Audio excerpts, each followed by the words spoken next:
kábíyèsí olódùmarè kábíyèsí fá akí ogun ìlú ìfẹ̀tà ọlọ́run káàkiri àgbáláyé pátápátá bó tẹ fi wo òní fọ́ èyí tẹ fi ń gbé òní di láṣẹ lọ́wọ́ olódùmarè láṣẹ lọ́wọ́ fá gbogbo ènìyàn mọ̀ tó gbà mí o ẹ gbà mí o ẹ rà mí kalẹ̀ ní àná mo tún gba lẹ́tà láti Ìlọrin o ṣe pé wọ́n á fún mi lẹ́tà o mo rí lẹ́tà àtẹ̀jíṣẹ́ lórí péèjì àwọn lọ́ọ̀yà àwọn Ògo Ìlọrin èyún lọ́ọ̀yà tán pé l'Àjàsà àtòun àti lọ́ọ̀yà àwọn kejì tí ó sáyẹ̀nsì lẹ́tà náà wọ́n pè é ní US imam ẹ lè kí ni yóò ṣẹlẹ̀ èmi wọ́n bẹ̀rẹ̀ pé bí gbogbo ìlú ṣe ń sòjòjò àwa pàápàá jùlọ àwọn Ọ̀yọ́ àtàwọn ọmọ Yorùbá lápapọ̀ tá à ń sòjòjò àwọn èèyàn wa tí àwọn ọmọ wa tí wọ́n jí gbé nílùú Ògbómọ̀ṣọ́ nípínlẹ̀ Ọ̀yọ́ tá à ń sòjòjò wọn tá à ń bẹ lọ́hùn táwọn èèyàn tiẹ̀ tí táwọn kan tẹ̀ ń sọ pé kọ́ lọ́ọ́ ṣàánú wa ọ̀nà wo la gbà tá a ṣe láwọn ọmọ tó jí gbé gbà padà ọ̀rọ̀ yìí ni gbogbo wa ń fà lọ là ń fà mọ́ra wa lọ́wọ́ tá a sì ń sọ wípé àwọn mùsùlùmí ajínigbé yìí àwọn báńdíìtì yìí ipa àrà àwọn mùsùlùmí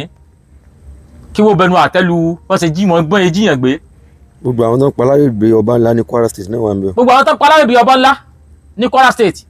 ìlú Ìgbàjà jagun ìlú Ìgbàjà àwọn mùsùlùmí ló pa àwọn báńdíìtì mùsùlùmí ló pa. gbogbo local government kí ló kọ local government yìí Ayétòrò local government àbí kí lórúkọ ẹ̀ tí wọ́n ti pààyàn ní Kwara State à ń béèrè lọ gbọ́ àwọn ọmọ Ìlọrin Ògo Ìlọrin ẹ̀rí lẹ́tà lọ mú fún ìjọba kẹ́ẹ̀bí lọ́wọ́ pé kí náà fẹ́ bá yín ṣe sí ikú tí ń pa yín Ìlọrin tí ń pa yín Kwara State jẹ́pẹ̀ generally ṣùgbọ́n ẹ ráyè àti kọ lẹ́tà síta lọ́lọ́run ẹbí yín ka lẹ́tà náà tí o mú gbọ́ o lẹ́tà náà wọ́n gbé jáde ní àná should be 23 of May àbí ṣe May láwàá oṣù karùn-ún. on the 20 na sign. ṣùgbọ́n lẹ́tà yìí àtọ̀tọ̀ tí wọ́n ti sign ṣùgbọ́n àná ni wọ́n tó fi sí orí péjì wọn tí wọ́n sọ pé àwọn fún tààlọ́ ní kìlọ̀ lórí fọ́nrán kan tí a ṣe ní ìgbà ọdún ìtúnu àwẹ̀ tá a pé ifá òwákíbárú láìlà ìlàlá ò ní wọ́n sọ̀rọ̀ ní lórí. Ifá o Ajagunmale. Ifá òwákíbárú. ètò tí wọ́n dùn tó wá dùn jù ni pé ó wá tó àsìkò ó tún wá bọ́ sásìkò táyé tí ẹ̀yin Fúlàní mùsùlùmí tẹ̀ wá jẹ́ àwọn agbé nípìnlẹ̀ Ọ̀yọ́ gbogbo ọ̀rọ̀ tá a wá sọ síwájú nípa àjínigbé tẹ́yìn mùsùlùmí Fúlàní òfò yìí ẹ̀yin dáradára yìí tá à ń fi ẹ̀sùn ẹ̀kàn yìí tá a ní ọwọ́ jẹ́jọ́ ẹ̀ wá rí jẹ́ ta lọ́lọ́run ó sọ ọdún wa nígbà ọdún wa òun náà kírun wà lẹ̀ wá ń pe wu ayé sí dájúdájú yìí tá à ń sọ náà ni pé ọ̀rọ̀ yìí tó ẹ̀sìn jẹ́ yín lógún ju gbogbo nǹkan lọ wọ́n pààyàn lọ Kwara State ẹ̀wà bẹ́ẹ̀ ṣe ẹ̀wà ìgbésẹ̀ tí ẹ̀yin Ògo Ìlọrin heritage tẹ́ ń kọ lẹ́tà wèrè yìí ẹ̀wà ìgbésẹ̀ tẹ́ gbé fún òṣèré pààyàn mọ́ ṣùgbọ́n ilé gbèsè lórí ìdúkokò mọ́ta lọ́lọ́run yín ka lẹ́tà náà fún yín ẹ wá gbé lẹ́tà jáde fèmí ta lọ́lọ́run àwọn fẹ́ kó jọ lẹ́tà kó jọ fídíò àwọn fẹ́ àwọn fún last warning kódà àwọn tó láwọn fún mi ó sì láwọn fún mi gbèkéde ọjọ́ márùn-ún tẹ́ẹ̀bà wá sẹ̀yìn kíláyà ọjọ́ márùn-ún ẹ̀yin kí ló kọ yín ẹ̀yin Ìlọrin heritage ẹ̀ ní sí oríire tẹ́ẹ̀bà sẹ̀yìn kíláyà tẹ́ẹ̀ àgbègbè sẹ̀kẹ́ wá bẹ̀sẹ̀ wá gbé mi láyà ọjọ́ márùn-ún Ìlọrin heritage tẹ́ẹ̀bà wá gbé mi láyà ọjọ́ márùn-ún ẹ̀ ní sí oríire ẹ ṣe kálẹ́tà wọn fún yín láti wọ́n sáyẹn barrister US imam sáyẹn lọ́ọ̀yà àwọn Àjàsà náà sáyẹn lẹ́tà yẹn on 20 May 2026 ni wọ́n kọ but àná 23 May 2026 ni wọ́n gbé jáde wọ́n ní lẹ́tà title lẹ́tà yẹn ni wọ́n ní letter demanding for an immediate retraction of insightful, inflammatory, and religious mockery made by you, Tani Olohun, on the Eid al-Fitr day, small salah. Ẹlẹ́ta yẹn nìyẹn. Wípé mo ṣe fídíò kan ní ìjọ tí wọ́n ṣe Eid al-Fitr ọdún ìtúnu àwẹ̀. Wípé fídíò yẹn o, wípé ó fẹ́ wà defamatory. Wípé so àwọn akọ̀rẹ́ta yìí fún retraction pé bóyá kí tí bá lè yọ.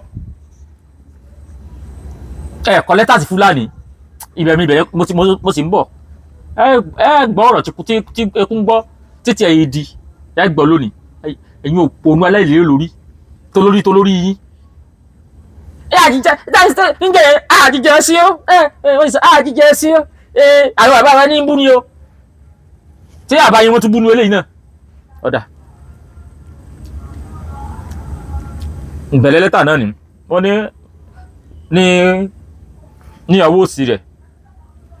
Ní orí ẹ̀dín ẹ̀ ni mo kà tán. Lọ́wọ́ òsì rẹ̀ wọ́n á direct sí mi. Abdulaziz aka Tani Olohun, Ibadan, Oyo State.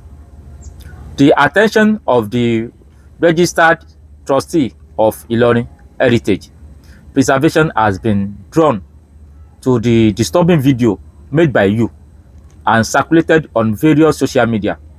platforms, including Facebook, YouTube, Twitter, and TikTok. Since the Eid al-Fitr celebration of 20th March 2026, wherein Islamic prayers were mocked in a disrespectful, provocation, and inflammatory manners. Kindly note that Eid is a sacred religious celebration observed by millions of Muslims across the world. Mocking or ridiculing such a sacred act cannot be justified. That cannot be justified. Comedy, content creation, or entertainment. Okay, cannot be justified as comedy, content creation, or entertainment. Pé ọdún àwọn ipe kò yẹ káwọ mọ mú ní eré, ká mọ mú ní mú pé comedy ni, àbí ká fi ọdún àwọn entertain yàn. At the same amount, to an affront to the dignity of the Islamic faith, possess a threat to a peaceful coexistence. Envisaged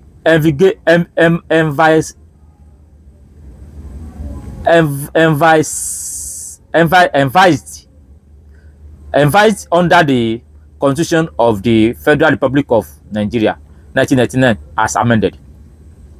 First page nìyẹn. Ẹ̀yin ẹ̀ wá lélẹ̀ ẹ̀jẹ̀ ń sún síwájú.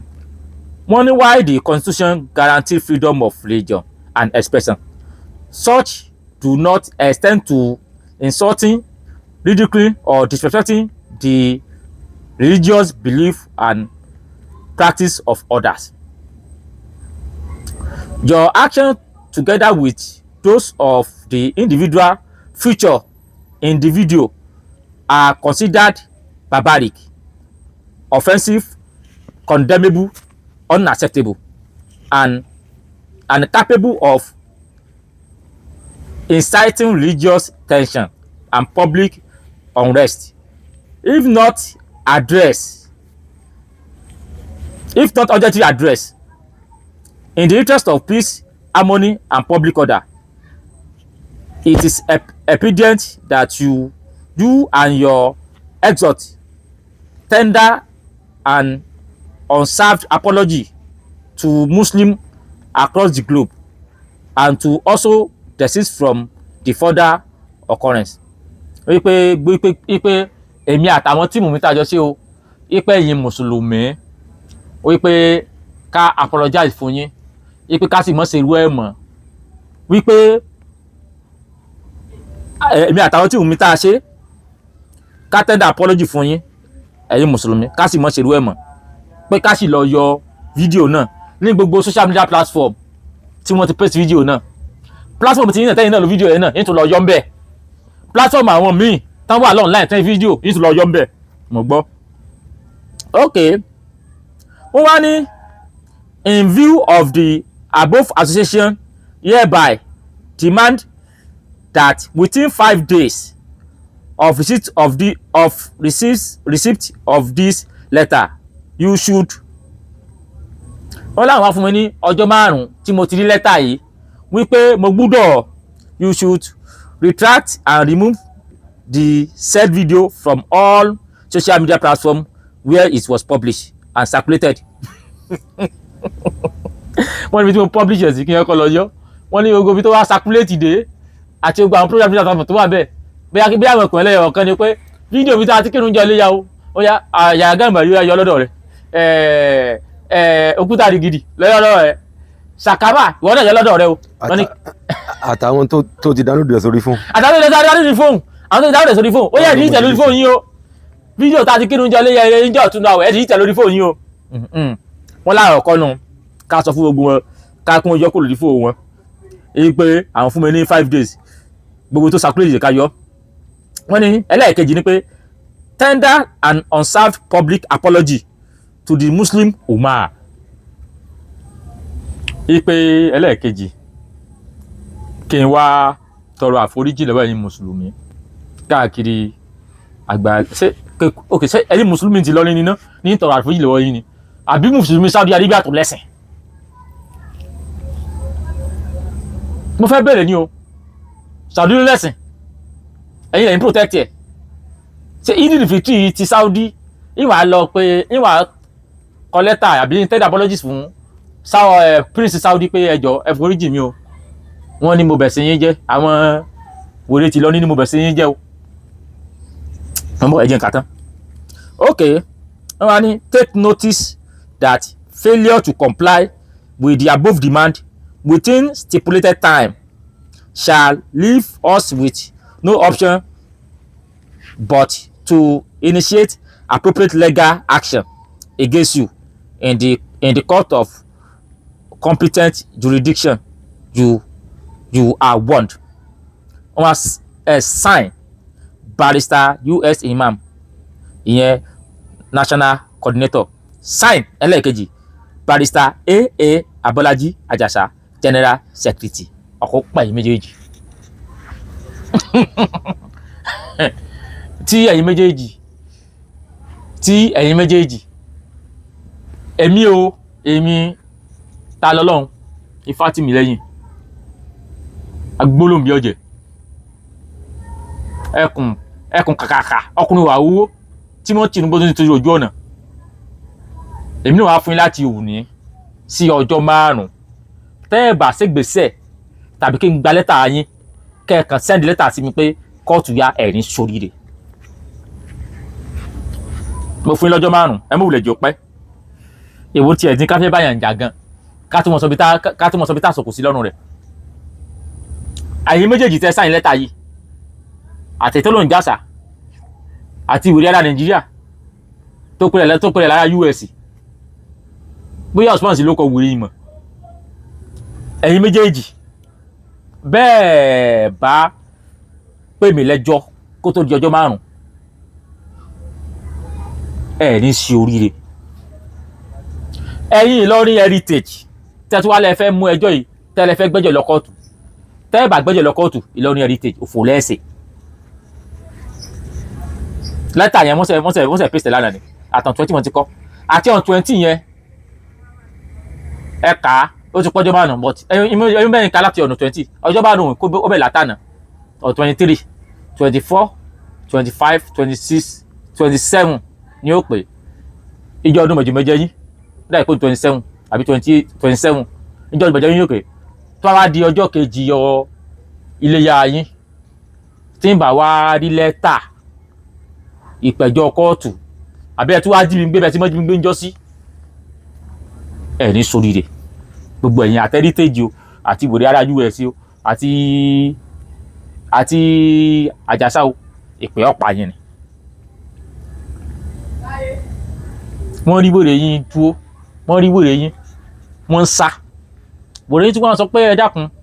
tá ẹ bá dókè odò ẹ dúró dè mí má pè é láti fúnra rẹ̀ ìyá tiẹ̀ pa fún ẹ mọ́ sẹ́yìn ronú ni tí ò sọpọlọ lórí yín ni ṣé ẹ ti ya wèrè ni ládùúgbò ọ̀fọ̀ tó ń sẹ́lú yìí wọ́n wọlé ìwé lọ́wọ́ wọ́n wá sí agbègbè wọ́n wá sí baba ńlá àwọn ní Kwara State àwọn bandit wọ́n sì lé gbogbo àwọn tí ń gbé baba ńlá kúrò.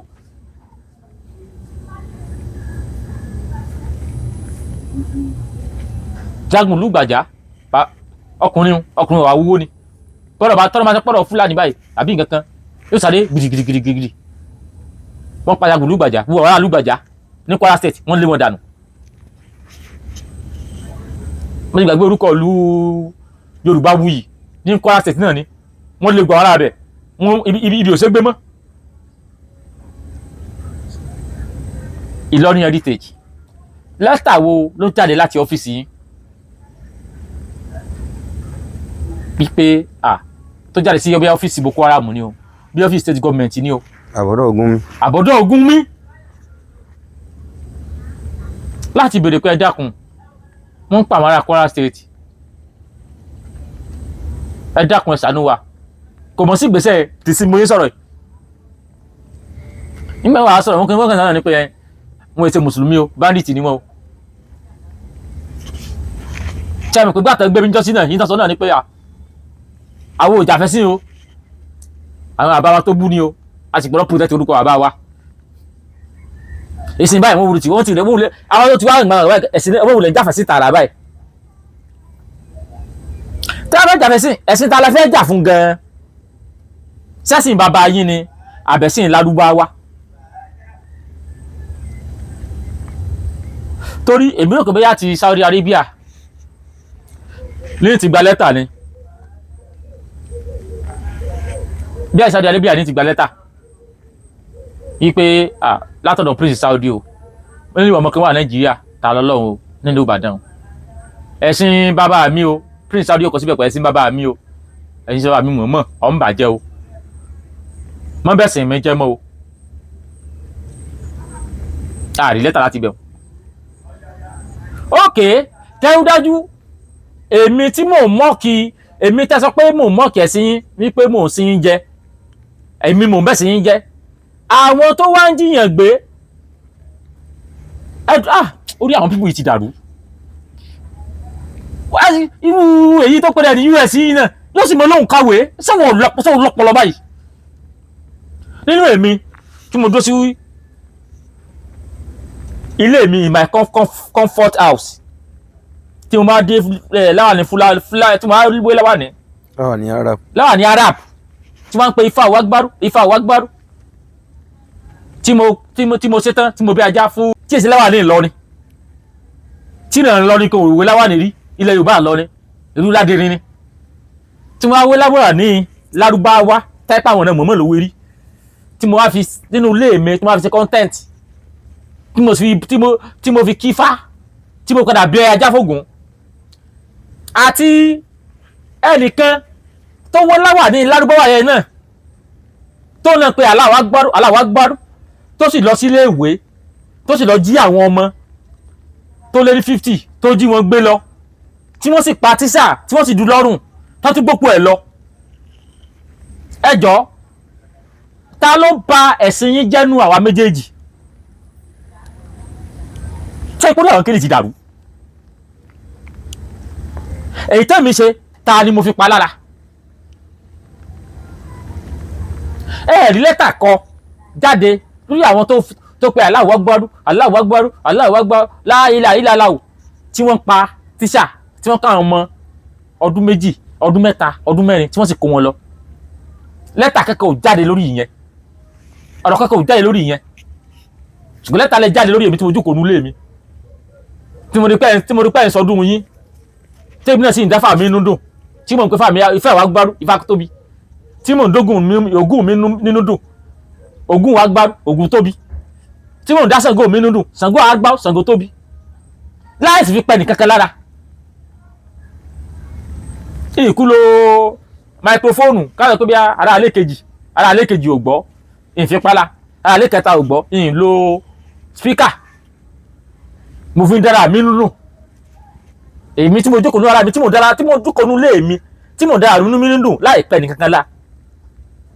ẹ wá kọ lẹ́tà sí mi wípé mò ń bẹ́ sí yín jẹ́ dájúdájú àwọn tó wé láwà níyẹn sórí tí wọ́n ń pe aláwa gbáwó tí wọ́n ń pààyàn àwọn èèyàn gẹ́gẹ́ ló ń tẹ́sìn yín ṣe gbọ̀tá bá ti wá sọ nísìn pé ẹ̀yin lẹ̀ ń pààyàn ẹ̀yin mùsùlùmí ò fò yí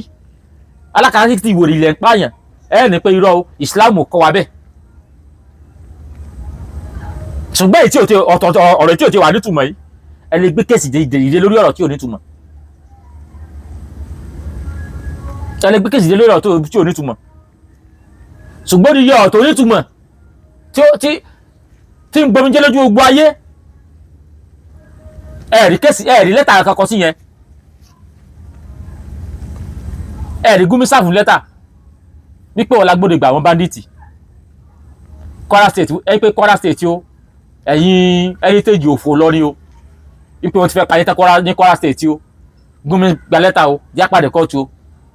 Gumi intense yìí kò sínú ẹ̀sìn wa o àwọn tí ń tàgì yín pé ẹ̀sìn wa lẹ̀ ń ṣe kí ni yóò sínú ẹ̀sìn wa o a fẹ́ protect ẹ̀sìn wa o kẹ́ ẹ̀ sáfù Gumi lẹ́tà ṣùgbọ́n mi tí mo jókòó yìí mà comfort house ẹ lè sáfù mi lẹ́tà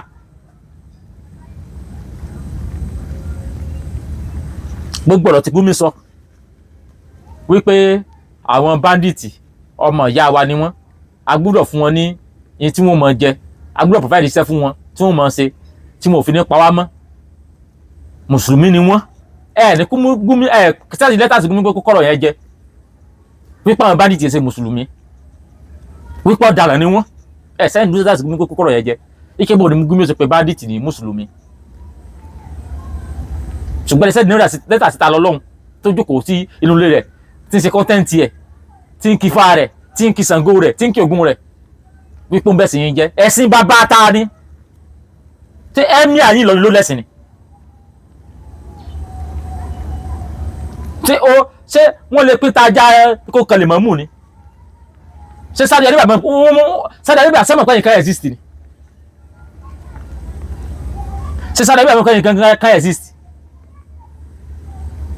ẹ̀yin tẹ́ ìgbádùn tọpọlọ ń dùn yìí táyà yín wó tọrọ yín rún táyà yín dàrú bí ẹsẹ̀ télọ̀ táyà yín dojú rí tọpọlọ yín dojú dé tọpọlọ yín ṣèfín tọpọlọ yín ooru Gumi ti Saudi Arabia tí wọ́n ti kọ̀ ẹni ẹ̀kọ́ ẹ̀yin mùsùlùmí òfò olókòló ẹ̀yin mùsùlùmí òfò lọ́rin yìí ẹ mú lọ́rẹ̀ẹ́ àwọn Saudi tó lẹ́sìn gan wọ́n lé èèyàn dànù pé léyìí àwọn tìbàdàn náà tún gbé wá. àwọn tìbàdàn náà tún gbé wá mò ń bọ̀ lórí àwọn tìbàdàn fídíò wọn ọ̀tọ̀ ni àwọn ẹranko Saudi Arabia léèyàn ẹ̀yin bá dọ̀rẹ́ ẹni yẹn níta ń sọ gangan nìyẹn ó lè sọ fún mi pé ẹni yìí Saudi Arabia lè Saudi Arabia ti pé ó ń dojú tẹ̀sí àwọn ẹ̀yin eléyìí orí bẹ́ẹ̀ ni kó tó tí sáà sí yìí ẹ̀yin ti rí bẹ́ẹ̀ ni pé yes ká pààyàn inú ẹ̀sìn ló wà ká jíyàn gbé inú ẹ̀sìn ló wà ọpọlọ yín wá jẹun tolórí yín nílọrin ọpọlọ yín jẹ tolórí yín tọmọ ẹ̀yìn yín wọ́n pè kan náà ń sáka mọ̀ jẹ ó sẹ̀kẹ̀ bí ẹ̀kẹ́ ọjà báyìí ó lo kírímù tán ọpọlọ gbóyún jẹ papọ̀ wọ́n ń pa yín ẹ fight fún humanity ẹ fight fún bẹ́ẹ̀ mi ò ṣe ní bọ́ mọ́ ẹ ti kó rí ibú Ọ̀yọ́ state kí n bá ti pa yín bẹ́ẹ̀ gàbàrí pa Fúlàní ní kò lẹ́jọ́ nú ẹ ti kó rí ibú Ọ̀yọ́ state ẹ wá ń send letter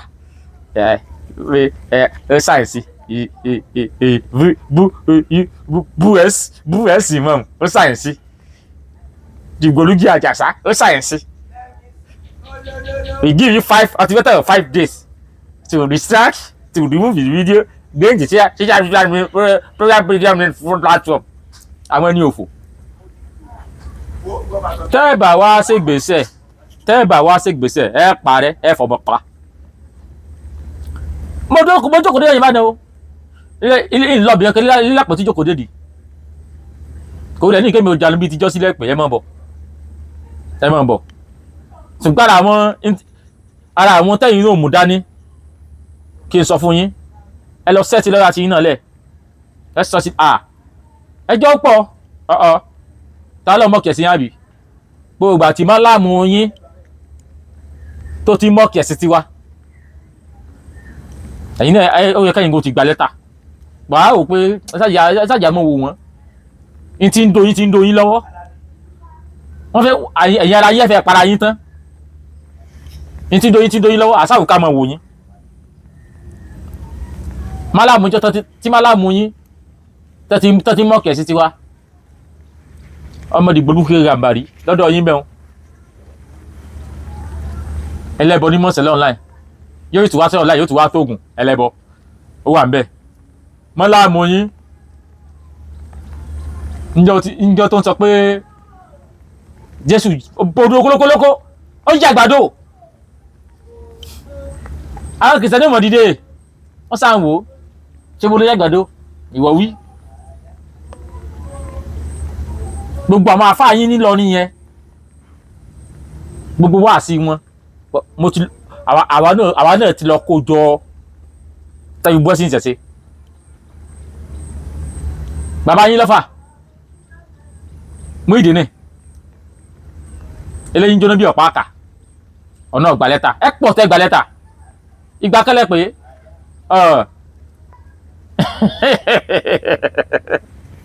ẹni kẹlò mọ̀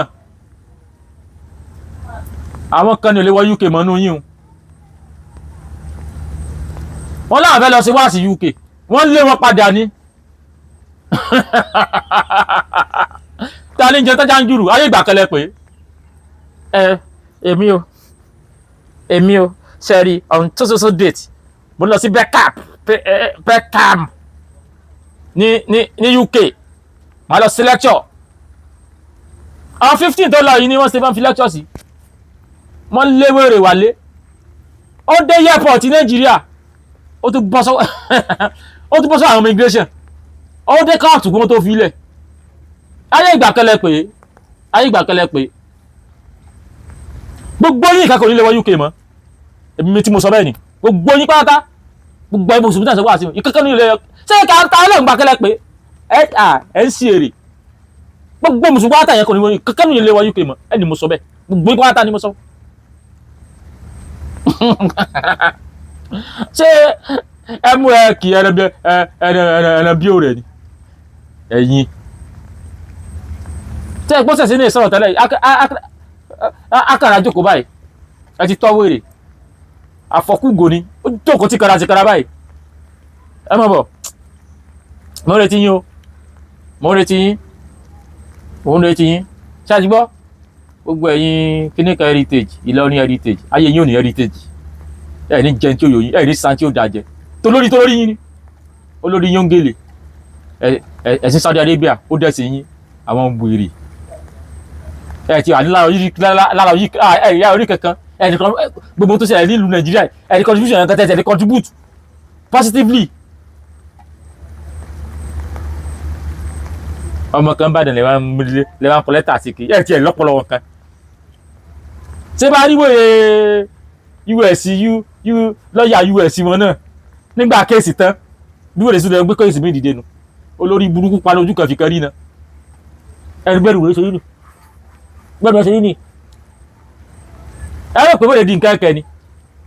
ẹ rò ṣe ní ojú ti parí mọ́ lágbárí yóò àgbégbé ògbó ojú olórí burúkú ìwọ náà sì bímọ ẹ wá ń sẹ́ni lẹ́tà sọmọ ọlọ́mọ kan bàdàn ẹ ní jẹ́rẹ̀ kankan ní gbogbo àwọn ọmọ sẹ́yìn náà bí mo mọ tẹ́ fojú rí dídí rẹ̀ lọ́la tó gbé mi